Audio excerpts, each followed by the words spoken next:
Hello students, मैं अंजलि पयाल स्वागत करती हूं आपका आईसीटी वर्चुअल क्लासरूम देहरादून से। कैसे हैं आप सब लोग? उम्मीद करती हूं आप सब लोग अच्छे होंगे और अपनी लाइफ में बहुत बेहतर कुछ कर रहे होंगे। आज हम बात कर रहे हैं क्लास 10th की साइंस की। और जैसा कि आप लोग जानते हैं 2020 का हम लोग यहाँ पर प्रश्न पत्र हल कर रहे हैं, जिसमें बहुत सारे टॉपिक्स पर हमने बात कर ली है। आज के सेशन में कुछ और टॉपिक्स पर हम लोग बात करेंगे, कुछ और क्वेश्चंस लेकर चलेंगे इसके। लास्ट सेशन में हमने कुछ प्रश्न देखे थे, जिनमें से हमने बात की थी मर्क्यूरिक ऑक्साइड को गर्म किया जाता है तो क्या होता है, जिंक ऑक्साइड की कार्बन के साथ अभिक्रिया कराई जाती है, आयरन ऑक्साइड थर्ड या आयरन थर्ड ऑक्साइड की एल्यूमिनियम से क्रिया कराने पर क्या होता है, इन तत्वों के इलेक्ट्रॉनिक विन्यास हमने बताए थे। एक्वारेजिया आपका क्या होता है, HNO3 और HCl का एक मिश्रण होता है, जिसमें HCl और HNO3 को 3:1 के अनुपात में मिलाया जाता है। इसके अलावा यहाँ पर कुछ और प्रश्न हमने देखे थे, जिनमें 2 उत्कृष्ट गैसों के नाम आप लोगों ने बताए थे। इसके अतिरिक्त एल कोश में अधिकतम कितने इलेक्ट्रॉन हो सकते हैं, सोडियम मेथॉक्साइड का रासायनिक सूत्र लिखे और ऊष्माक्षेपी और ऊष्माशोषी अभिक्रिया पर हम लोगों ने बात की थी। ठीक है ना। इसके बाद इसी 26 क्वेश्चन का और अथवा में आपके पास प्रश्न है क पहला है, जिसमें कि निम्न के रासायनिक सूत्र एवं उपयोग बताइए। जिसमें पहला है आपका धोने का सोडा या वॉशिंग सोडा, धावन सोडा भी जिसे कहा जाता है। ओके, तो ये होता है आपका इसका केमिकल फॉर्मूला सिर्फ आपको पूछा गया है और उपयोग आपको पूछा गया है। ठीक है, तो अगर आप बात करते हैं धोने के सोडे की, वॉशिंग सोडा भी जिसे कहा जाता है, ये होता है आपका सोडियम कार्बोनेट, डेकाहाइड्रेट भी इसको कहते हैं साथ में। तो ये होता है Na2CO3.10H2। ओके, ये इसका केमिकल फॉर्मूला हो गया। चलिए, क्या किसकी बात कर रहे थे हम लोग?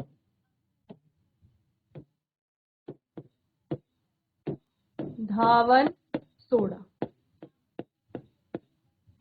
धावन सोडा होता है आपका सोडियम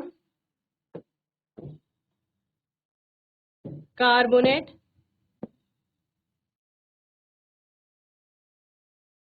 डेकाहाइड्रेट। फॉर्मूला हो गया आपका Na2CO3.10H2। ये केमिकल फॉर्मूला हो गया, केमिकल नेम भी आपको पता लग गया। चलिए, और क्या पूछा गया है? उपयोग आपको पूछा गया है। तो वॉशिंग सोडा का उपयोग होता है एक तो जल की जो परमानेंट हार्डनेस होती है ना वाटर की, उसको रिमूव करने में। ठीक है ना। तो जल से स्थायी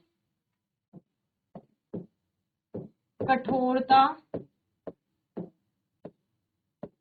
को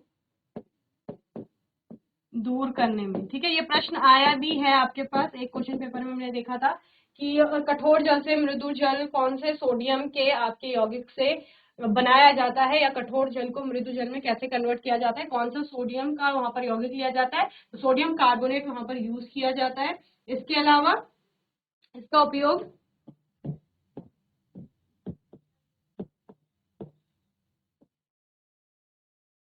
साबुन बनाने में किया जाता है,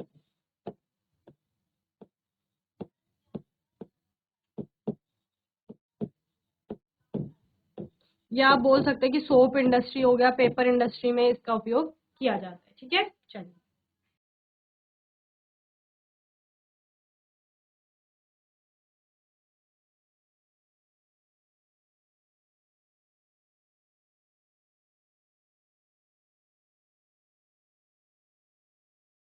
अगर इसको बनाने की विधि पूछता है तो सोडियम क्लोराइड से आपका इसको बनाया जाता है, जहां पर सोडियम क्लोराइड की अमोनिया कार्बन डाइऑक्साइड और जल के साथ अभिक्रिया कराई जाती है। तो पहले स्टेप में सोडियम बाइकार्बोनेट आपका बनता है, देन उस सोडियम बाइकार्बोनेट से आपका सोडियम कार्बोनेट प्राप्त किया जाता है, और फिर उसके साथ जल को जोड़ करके आपका सोडियम कार्बोनेट डेकाहाइड्रेट प्राप्त किया जाता है, जो कि आपका क्या है, वॉशिंग सोडा है। ठीक है ना।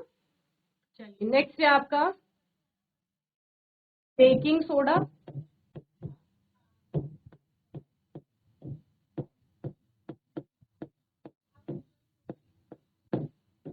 जो कि आपका होता है सोडियम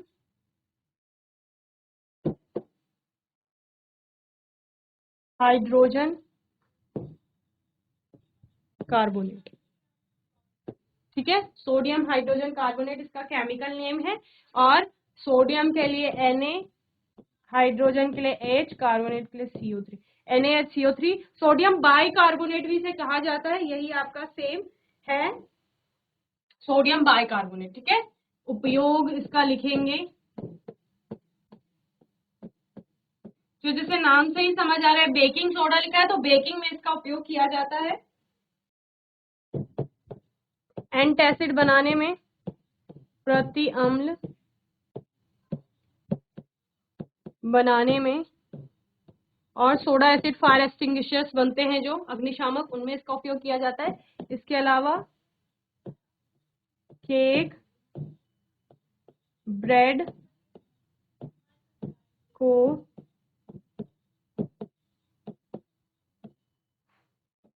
बनाने में। ठीक, चलिए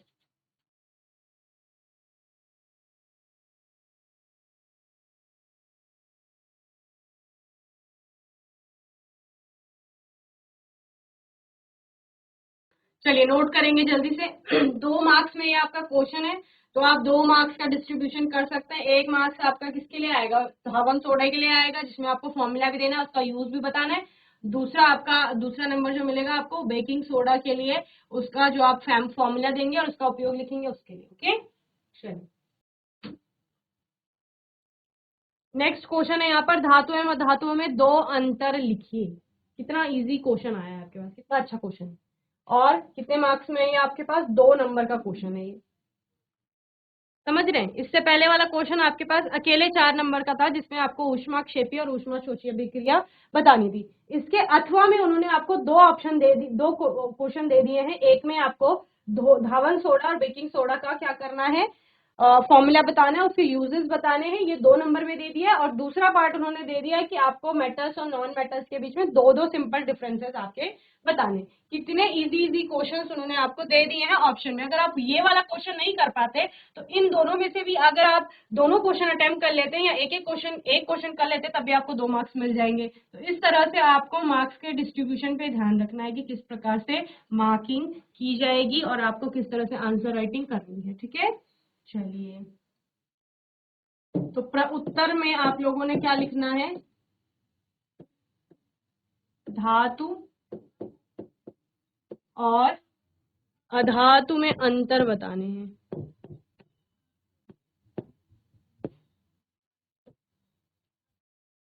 चलिए 2 ही तो अंतर देने हैं, 2 नंबर में एक एक अंतर दोनों में देने हैं आपको।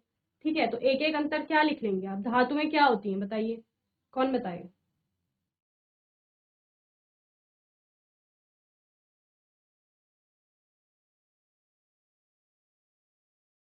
तो जब हम धातु और अधातु को पढ़ रहे थे, हमने पढ़ा किसमें था, इसको तत्वों के अंतर्गत पढ़ा था। तत्व को हमने वर्गीकृत किया था धातु में, अधातु में और उपधातु में। ठीक है ना, 3 कैटेगरी में हमने क्लासिफाई किया था। धातुएं आपकी कौन सी थी, वो सारे तत्व आपकी धातु की श्रेणी में आ रहे थे, जिनको आप क्या कह रहे थे कि ये जनरली कठोर हैं, धातु की आपकी सुचालक हैं। धातु जो है आपकी वो सुचालक है विद्युत और ऊष्मा की। इसके अतिरिक्त आपने क्या बोला था, तन्यता का गुण है इनमें, आघात वर्ध्य है ये, सोनोरस इनकी प्रॉपर्टी थी। ध्वन्यता का गुण जिसे आप कह रहे थे, जनरली ठोस अवस्था में आपको देखने को मिल रही थी। तो ये सारे गुण आपने धातुओं में देखे थे। जबकि अधातुएं ठीक इसके विपरीत थी, ना ही आघात वर्ध्य थी, ना ही तन्य थी वो, सुचालक भी नहीं थी विद्युत और ऊष्मा की। इसके अलावा गैसेस स्टेट में भी आपको देखने को मिल रही थी ठोस के अतिरिक्त। तो ये सब आप इनमें से कोई भी 2 गुण ले लीजिए, उन दोनों को लिख लीजिए और उन्हीं वही क्या हो जाएगा, अंतर हो जाएगा। तो पहला हम ले लेते हैं,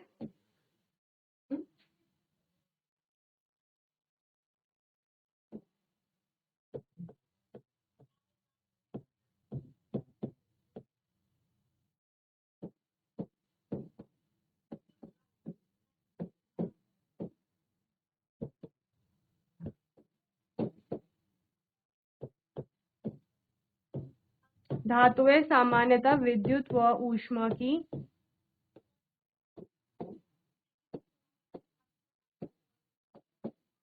सुचालक होती है। ठीक है, अधातुएं क्या होती हैं,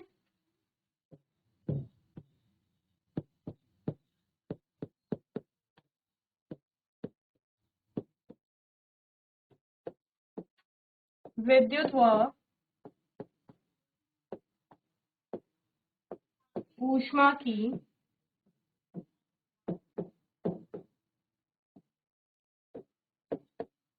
कुचालक होती है।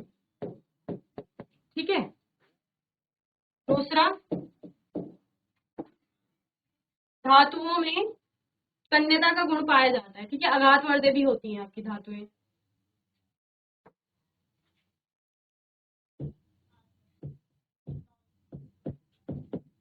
धातुएं आघातवर्ध्य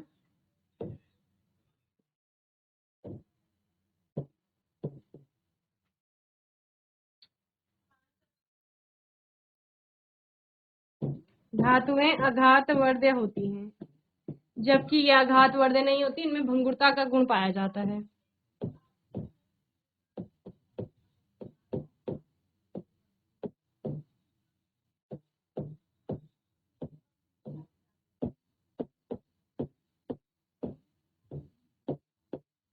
क्षण भंगुरता इनमें देखने को मिलती है। तो बस ये दो आप लोग अंतर लिख लेंगे, आपको नंबर मिल जाएंगे। क्लियर?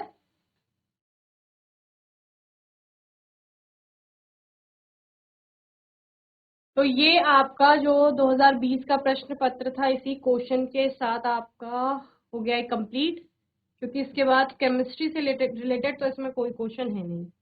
ठीक है, चलिए अब दूसरे क्वेश्चन पेपर की बात करते हैं, आपका जो है 2018 का। ठीक है, 2018 पे ये प्रश्न पत्र आया है, 80 नंबर का है, मैक्सिमम मार्क्स जो इसमें 80 है। और टाइम ड्यूरेशन की बात करेंगे तो 3 आवर्स में आपको कंप्लीट करना है अपना क्वेश्चन पेपर, जिसमें से हम सिर्फ केमिस्ट्री वाले पोर्शन पे बात कर रहे हैं, जो कि केमिस्ट्री के क्वेश्चन है, इसमें केमिस्ट्री के चैप्टर से जो पूछे गए हैं उन पर हम लोग बात कर रहे हैं। Okay, GGIC Phagalpur Mehrauli. चलिए, तो 2018 में ये निर्देश जो इंस्ट्रक्शंस है आपके पास, इनको तो आप लोग पढ़ लेंगे। जैसे मैंने आपको बताया है, सबसे पहले जब भी क्वेश्चन पेपर कोई सा भी एग्जाम दे रहे हैं, सबसे पहले उसमें जितने भी निर्देश दिए गए हैं उनको अच्छे से पढ़ना होता है। ठीक है ना, वो निर्देशों को पढ़ लेंगे, उनमें क्या क्या बात कही गई है उन पर आपने क्या ध्यान देना है अपना। ठीक है, तो पहला जो इसमें प्रश्न है वो है, इस प्रश्न के प्रत्येक खंड के उत्तर में 4 विकल्प आपको दिए जा रहे हैं, यानी बहुविकल्पीय प्रश्न है वो आपके। सही विकल्प को आपने अपनी उत्तर पुस्तिका में लिखना है। ठीक है, आंसर शीट जो मिलेगी उसमें सिर्फ आपको करेक्ट जो आंसर होगा उसी को लिखना है, अन्यथा कुछ लिखने की आपको आवश्यकता है नहीं। पहला जो प्रश्न है, ठीक है, पहला प्रश्न है आपका, साधारण नमक का रासायनिक सूत्र है। The chemical formula of common salt is. साधारण नमक का रासायनिक सूत्र क्या है? जिसमें पहला है आपके पास NaCl, दूसरा है HCl, तीसरा होता है NaOH और चौथा यहाँ पर दिया गया आपको HNO3। तो कौन सा आपका करेक्ट हो जाएगा? जब भी कॉमन सॉल्ट की बात की जाती है, साधारण नमक की बात की जाती है, तो वो होता है आपका NaCl, जिसको हम क्या कहते हैं? सोडियम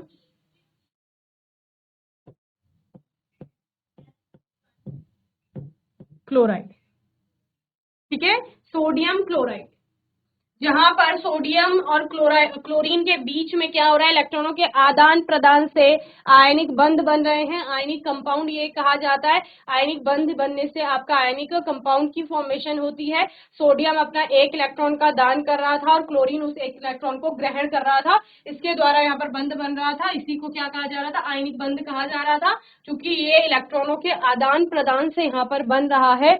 एक परमाणु पूर्ण रूप से उस इलेक्ट्रॉन को त्याग रहा था और दूसरा परमाणु उसको पूर्ण रूप से ग्रहण कर रहा था। इसके कारण आयन्स उन पे, जो एटम है वो आयन में कन्वर्ट हो रहे थे। ठीक है ना, पहले सोडियम का परमाणु था, जिसके बाद सोडियम एक धनायन बना रहा था और क्लोरीन का परमाणु उस 1 इलेक्ट्रॉन को ग्रहण करके क्लोराइड आयन, आपका क्लोरीन का ऋणायन बना रहा था। ठीक है ना, तो इस तरह से धनायन और ऋणायन के बीच में आयनिक बंध बन रहा था और उससे एक कंपाउंड बन रहा था NaCl, जो कि आपका आयनिक कंपाउंड यानी आयनिक यौगिक जिसको कहा जा रहा था। इसके अतिरिक्त HCl को आपका क्या कहा जाता है? हाइड्रोजन क्लोराइड या हाइड्रोक्लोरिक एसिड भी इसको कहते हैं। NaOH आपका सोडियम हाइड्रोक्साइड हो गया। ठीक है, और HNO3 होता है आपका नाइट्रिक एसिड। ये क्या होता है आपका? नाइट्रिक एसिड होता है। क्लियर? चलिए नोट करेंगे जल्दी से इसे।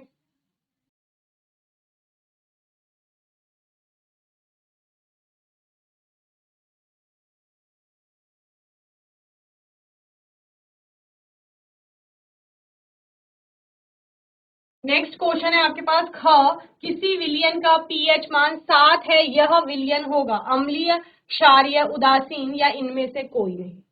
बताइए कौन आंसर करेगा।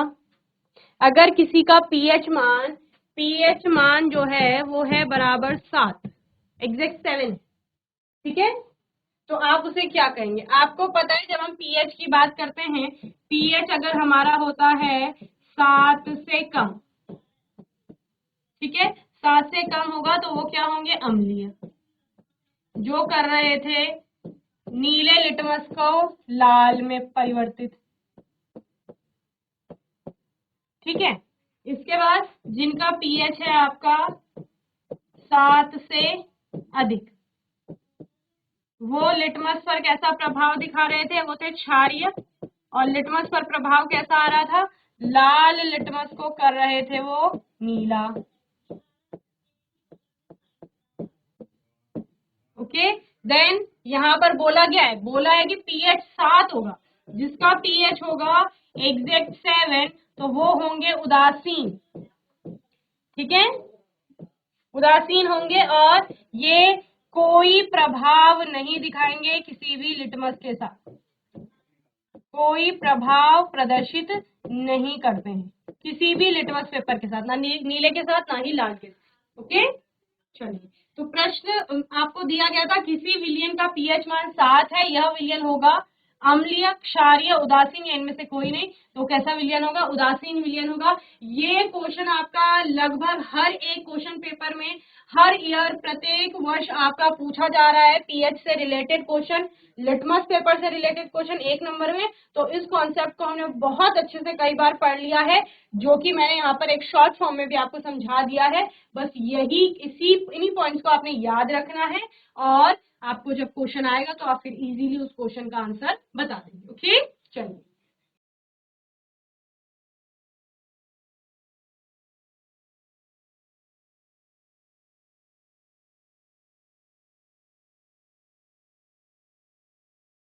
चलिए नेक्स्ट क्वेश्चन देखते हैं हम लोग अपना।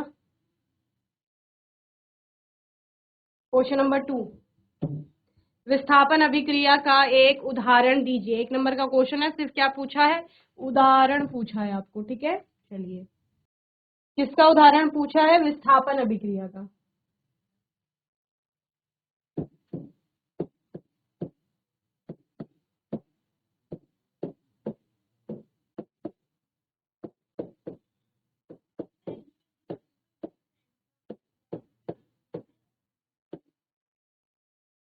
इस अभिक्रिया में होता क्या है, जैसे नाम से ही आपको पता चल रहा है, डिस्प्लेसमेंट रिएक्शन भी इसको कहा जाता है।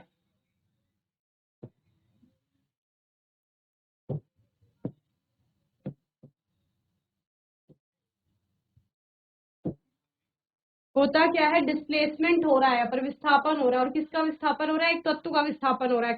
कर कौन रहा है, दूसरा तत्व कर रहा है। कौन सा तत्व किस तत्व का विस्थापन कर रहा है, एक उच्च अभिक्रियाशील तत्व एक निम्न अभिक्रियाशील तत्व का विस्थापन करता है। या धातु के रिस्पेक्ट में जब आप इसे पढ़ते हैं तो आप बोलते हैं एक अधिक अभिक्रियाशील धातु दूसरे धातु को उसके या कम अभिक्रियाशील धातु को उसके विलयन से या उसके यौगिक से विस्थापित कर देता है, पृथक कर देता है, हटा देता है और खुद वहां पर उसका स्थान ले लेता है। इसी को आपका डिस्प्लेसमेंट रिएक्शन कहा जाता है। क्योंकि इसमें सिर्फ आपको उदाहरण बताना है, तो उदाहरण में आप समीकरण लिख सकते हैं, जहां पर आयन जो है एक अधिक अभिक्रियाशील धातु है, वो कॉपर सल्फेट के कंपाउंड, कॉपर का एक कंपाउंड है कॉपर सल्फेट, या कॉपर सल्फेट के सोल्यूशन में उसको मिलाया जाता है, तो Fe जो है इस Cu को यहाँ से विस्थापित कर देती है, ठीक है। तो Cu अलग हो जाती है और उसके स्थान पर स्वयं आ जाता है। तो इस तरह से फेरस सल्फेट आपका बन जाता है। तो ये विस्थापन अभिक्रिया का उदाहरण हो गया।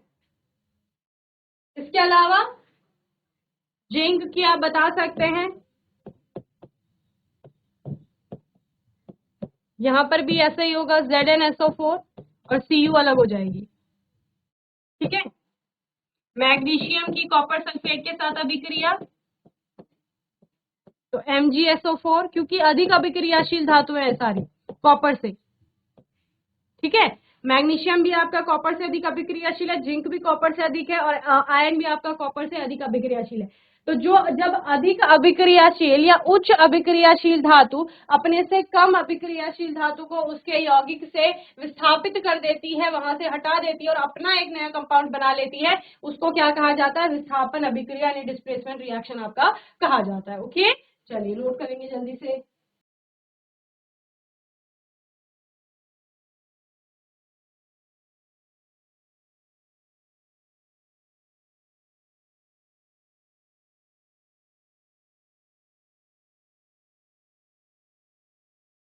चलिए नेक्स्ट क्वेश्चन है आपका, क्वेश्चन नंबर 7 केमिस्ट्री से है। विरंजक चूर्ण बनाने की अभिक्रिया का केवल रासायनिक समीकरण लिखिए और इसका एक उपयोग भी लिखिए। 2 नंबर में ये आपका पूछा गया है क्या? 1 नंबर में आपको वो रासायनिक समीकरण देनी है जो ये बता रही है कि जहां पर आपका विरंजक चूर्ण बन रहा है यानी ब्लीचिंग पाउडर बन रहा है, और दूसरा आपको इसका एक उपयोग बताना है कि ब्लीचिंग पाउडर का यूज है कहाँ पर, ठीक है। चलिए, तो विरंजक चूर्ण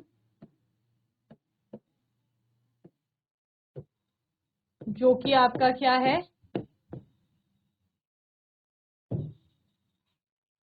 ब्लीचिंग पाउडर कहलाता है।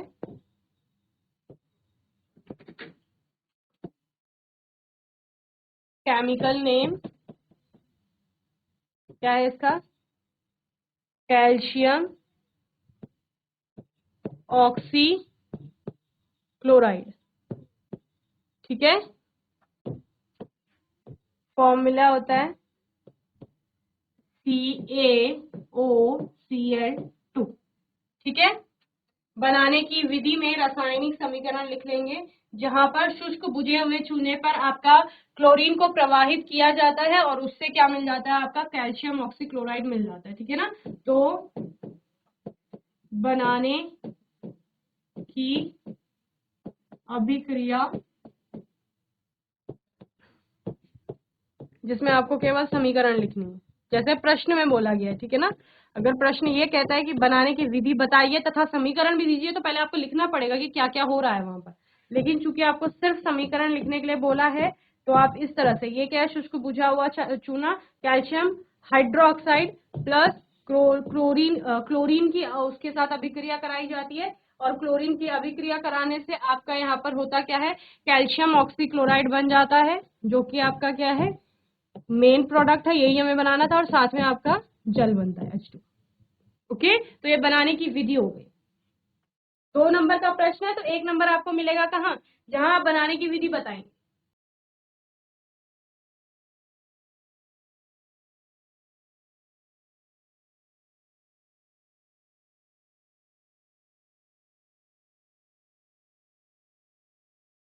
उपयोग इसका है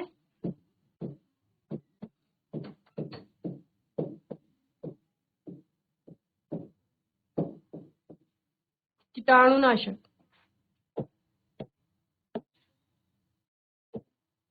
कीटाणुनाशक के रूप में इसका उपयोग होता है और सफाई में इसका उपयोग किया जाता है, ठीक है।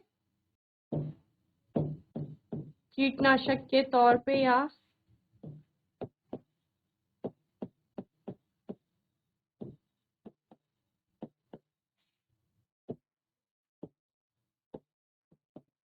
कीटाणुनाशक के रूप में, ठीक है, इसका उपयोग किया जा रहा है। और सफाई करने में भी इसका उपयोग किया जाता है, क्योंकि ये कीटाणुनाशक है, इसलिए सफाई में भी उपयोग होगा। चलिए,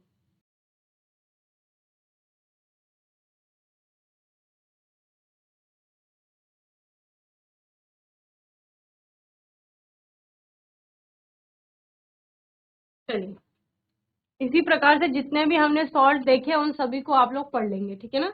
नेक्स्ट क्वेश्चन है आपके पास, कार्बनिक यौगिक की नाम पद्धति के आधार पर, यानी IUPAC नॉमेनक्लेचर जो आपने पढ़ा है उसके आधार पर आपको इन 2 कंपाउंड का नाम बताना है। देखो यहाँ पर क्या हो रहा है, 1 2 3 कार्बन है और इन पर इस तरह से सिंगल बॉन्ड है सबके बीच में, हाइड्रोजन हाइड्रोजन हाइड्रोजन हाइड्रोजन, इधर Cl जुड़ा हुआ है। पहला कंपाउंड ये आपका 3 कार्बन है, 3 कार्बन के लिए आपका मिथ आता है, चूंकि तीनों कार्बन सिंगली बॉन्डेड है तो मीथेन आ जाएगा। और Cl इसमें जुड़ा हुआ है जो कि आपका एक हेलोजन है, हेलोजन हमेशा कहाँ जाता है, प्रीफिक्स में जाता है। तो क्लोरो उसके लिए आप वर्ड यूज करते हैं, क्लोरो प्रोपेन इसका नाम हो जाएगा। 3 कार्बन का मतलब क्या है, प्रोप, ठीक है ना, प्रोपेन हो जाएगा इसके लिए। 3 कार्बन प्रोप और तीनों सिंगली बॉन्डेड है तो प्रोपेन। एक कार्बन होता है तब आप मिथ यूज करते हो, उसको मीथेन बोलते हैं। ये प्रोपेन हो गया आपका, और प्रोपेन से पहले क्लोरीन आ रहा है तो क्लोरोप्रोपेन हो जाएगा इसका नाम। ये आपका एक और कंपाउंड है HCHO, जिसको कहा जा रहा है CHO ग्रुप है यहाँ पर, एल्डिहाइड ग्रुप, जिसके लिए अल आपका आता है, ठीक है। और एक ही कार्बन है, वो भी एल्डिहाइड का है, तो मीथेनल इसका नाम हो जाएगा। ओके, फॉर्मेल्डिहाइड भी जिसे आप कहते हैं। ऐसे ही बहुत सारे कार्बनिक यौगिकों का नॉमेनक्लेचर मैंने आपको करवाया है, तो वो आप लोग देख लेंगे। एक प्रश्न ये है, आधुनिक आवर्त नियम क्या है, चूंकि ये चैप्टर आपकी बुक में नहीं है तो इसको नहीं करेंगे हम लोग। What are alloys, give its 2 example also, ठीक है ना। मिश्र धातु या मिश्र धातु किसे कहा जाता है, जो प्रश्न नंबर 17 है यहाँ पर, ठीक है ना। तो मिश्र धातु किसे कहा जाता है, जैसे नाम से ही समझ आ रहा है धातुओं का मिश्रण होगा। तो यहाँ पर क्या किया जाता है, जब 2 या 2 से अधिक धातुओं या किसी धातु में किसी तत्व को मिला करके एक नया आपका समांगी मिश्रण बनाया जाता है, उसी को क्या कहा जाता है, मिश्र धातु कहा जाता है। जहां पर अगर आप लोग उदाहरण की बात करते हैं तो उदाहरण आप दे सकते हैं, जैसे कि पीतल हो गया आपका, कांसा हो गया, स्टील हो गया, ये सारे क्या हैं, मिश्र धातुओं के उदाहरण है। नेक्स्ट क्वेश्चन है आपका इसी का, 2 धातुओं के नाम बताइए जो प्रकृति में मुक्त अवस्था में पाई जाती हैं। तो जब हम लास्ट सेशन में कर रहे थे निम्न अभिक्रियाशील धातुओं को, तो वहां पर मैंने बोला था कि ये धातुएं जनरली आपका मुक्त अवस्था में पाई जाती है, जिसमें आप प्लेटिनम की बात करते हैं और गोल्ड की बात करते हैं, तो ये धातुएं मुक्त अवस्था में आपको देखने को मिलती हैं, क्योंकि बहुत कम अभिक्रियाशील धातुएं ये है। इसके अथवा में आपको प्रश्न पूछा गया है, एक अधातु X 2 भिन्न रूपों Y तथा Z में रहता है। Y एक कठोरतम प्राकृतिक पदार्थ है, जबकि Z विद्युत का एक अच्छा चालक है। X, Y तथा Z को पहचानिए, ठीक है ना। बहुत इजी क्वेश्चन है ये आपका। X जो 2 भिन्न रूपों में पाया जाता है, तो इसके ऊपर पूरा चैप्टर आप लोगों ने पढ़ा है, जहां पर हमने बोला कार्बन। कार्बन ऐसा है जो 3 रूपों में आपको देखने को मिलता है, ठीक है। 3 उसके अपारूप से कौन कौन से, आपका ग्रेफाइट हो गया, हीरा हो गया और फुलरीन हो गया। उसमें से जब आप ग्रेफाइट की बात करते हैं तो वो क्या है, कठोरतम प्राकृतिक पदार्थ है, ठीक है, कठोरतम प्राकृतिक पदार्थ है कौन, हीरा। और जबकि जेड विद्युत का एक अच्छा चालक है, जेड।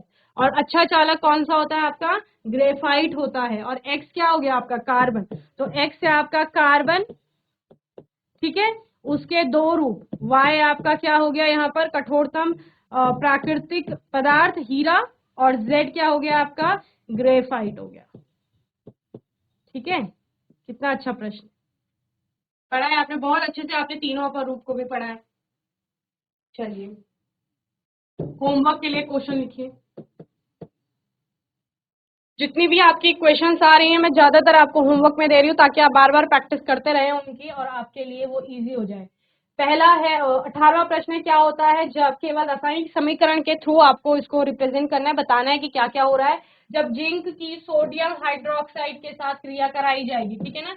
जिंक की अभिक्रिया हो रही है सोडियम हाइड्रोक्साइड के साथ, तब क्या होगा ये आपको बताना है। चूने के पानी में कार्बन डाइऑक्साइड गैस प्रवाहित की जाती है, तब क्या होगा। और जिप्सम को 373 डिग्री केल्विन तक गर्म किया जाएगा, तो उस समय कौन सी रासायनिक समीकरण, यानी क्या बनता है, उसके लिए आपको रासायनिक समीकरण देनी है। तो ये तीनों आप होमवर्क में देखेंगे प्रश्नों को, और इनके उत्तर आप लोग लिख के लाए। चलिए नोट करिए जल्दी से। चलिए आने वाले सेशन में हम इसी 2018 का जो आपका प्रश्न पत्र है, इसी को आगे हम लोग कंटिन्यू करेंगे, ठीक है। बाकी आपका कोई डाउट होगा, क्वेश्चन होगा, तो आने वाले सेशन में आप लोग पूछ लेंगे। जितने भी क्वेश्चन मैंने आपको होमवर्क में दिए हैं वो आप करके लाएंगे, और तब तक के लिए ICT वर्चुअल क्लासरूम से जुड़ने के लिए धन्यवाद।